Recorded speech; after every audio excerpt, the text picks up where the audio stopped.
Hello guys, welcome back to my channel DRX pharmacist. आज हम बात करने वाले हैं एक न्यू मेडिकल रिटेल शॉप को ओपन करने में कितना खर्चा आता है, क्या क्या डॉक्यूमेंट्स लगते हैं, क्या क्या लाइसेंस लगते हैं और उसमें हम क्या क्या चीज़ें जो है हमको पूरा सेटअप करनी पड़ती है, इसके बारे में आज हम बात करने वाले हैं। तो देखिए, सबसे पहली चीज़ जो होती है वो ये होती है कि आपको सबसे पहले एक शॉप जो है वो फाइंड करनी होती है, या आपकी खुद की शॉप है, आपका खुद के मकान में खुद की शॉप है तो वो एक अलग बात हो गई। और खुद की शॉप नहीं है तो आपको सबसे पहले जो है एक रेंट के लिए शॉप ढूंढनी पड़ेगी। उसके लिए आपको सबसे बेसिकली जो है एक मेनली चीज़ का ध्यान रखना पड़ेगा, वो है सबसे बेस्ट लोकेशन।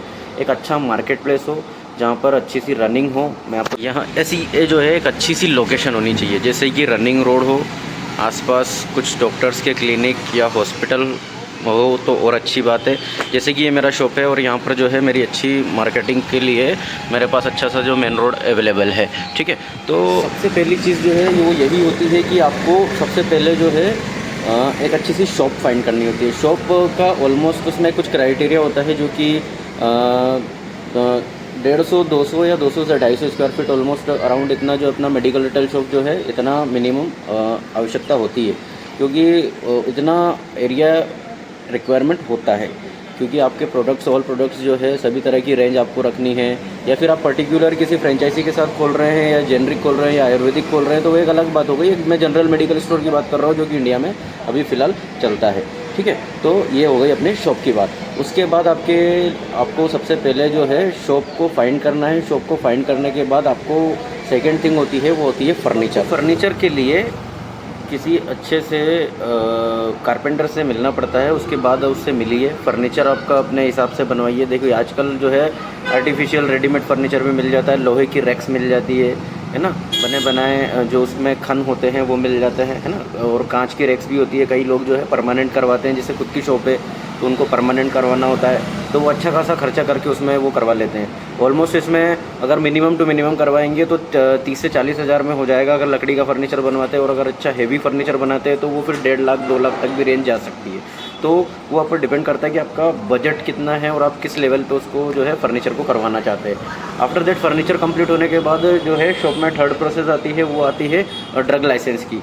ड्रग लाइसेंस के लिए आपको बेसिकली रिक्वायरमेंट होती है एक रजिस्टर्ड फार्मासिस्ट की। अगर आप खुद रजिस्टर्ड फार्मासिस्ट है तो आपके लिए बहुत अच्छी सी चीज़ है। अदरवाइज़ जो है आजकल मार्केट में जो है रजिस्टर्ड फार्मासिस्ट अपना जो लाइसेंस होता है वो रेंट पर देते हैं। रेंट पर वो सम ऑफ पेंड अमाउंट जो है वो आपसे लेते हैं और लाइसेंस रेंट पर देते हैं। लाइसेंस रेंट पर लेने के बाद आपको ड्रग लाइसेंस अप्लाई करना पड़ता है। सम ऑफ पेंड डॉक्यूमेंट्स, जो बेसिक डॉक्यूमेंट्स होते हैं उसमें मेनली जो आपको लगता है registration, pharmacy council of India से जो है एक रजिस्टर्ड फार्मासिस्ट को एक रजिस्ट्रेशन दिया जाता है, जो कि रजिस्टर्ड फार्मासिस्ट को ही दिया जाता है, और उसी के द्वारा जो है आप ड्रग लाइसेंस को अप्लाई कर सकते हैं।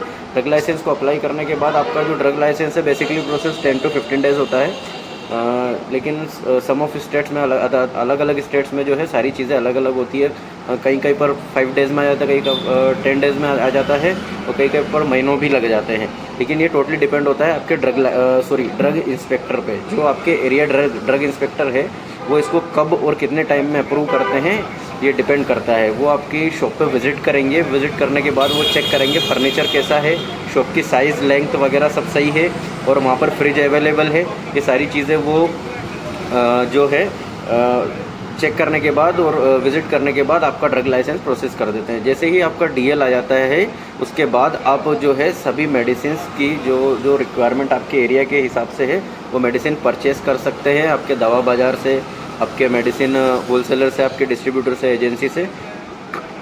आफ्टर दैट जो है ये आप परचेस करने के बाद सारी चीज़ें अपने मेडिकल स्टोर में रख कर और जो है आप रिटेल काउंटर चला सकते हैं। यही एक मिनिमम प्रोसेस होती है। और देखा जाए तो इसमें खर्चे की बात करें तो देखिए, मैंने अपना मेडिकल स्टोर खोला था, उसमें जो मेरे को कंप्लीट करने में ऑलमोस्ट 1 मंथ लगा था। और 1 मंथ में लगभग जो है मुझे कंप्लीट करने में मेरा ऑलमोस्ट खर्चा गया था 3 लाख के आसपास, स्टार्टिंग ओनली। देखिए, बजट आपको लेके चलना पड़ेगा। मिनिमम 1 लाख रुपये आपको जो है रनिंग के लिए रखने पड़ेंगे, अदरवाइज़ जो है ये बिज़नेस आपको चल नहीं पाएगा। क्योंकि मेडिकल में डेली सेल होती है और डेली आपको परचेस जो है कुछ ना कुछ नई डिमांड आती रहेगी। बिगिनर के लिए, क्योंकि बिगिनिंग में नया शॉप ओपन करेंगे तो आपको एरिया के वाइज हर पर्सन को डिमांड नहीं मालूम होती है कि क्या यहाँ पर चल रहा है, क्या नहीं यहाँ पर नहीं चल रहा है, किस पर्पस को किस पर्सन को, किस पेशेंट को क्या मेडिसिन लग रही है, आपके आसपास कैसे क्लिनिक्स है, आपके आसपास कैसे हॉस्पिटल्स है, डॉक्टर क्या दवाई लिख रहा है, क्या नहीं लिख रहा है। तो ये सारी चीज़ें आपको जो है धीरे धीरे 2-4 महीने 6 महीने में जो है ये समझ में आने लगेगी, और उसके हिसाब से जो है आपकी डिमांड बनने लगेगी और आपके मेडिकल स्टोर में जो है वो सारी मेडिसिन अवेलेबल होने लगेगी।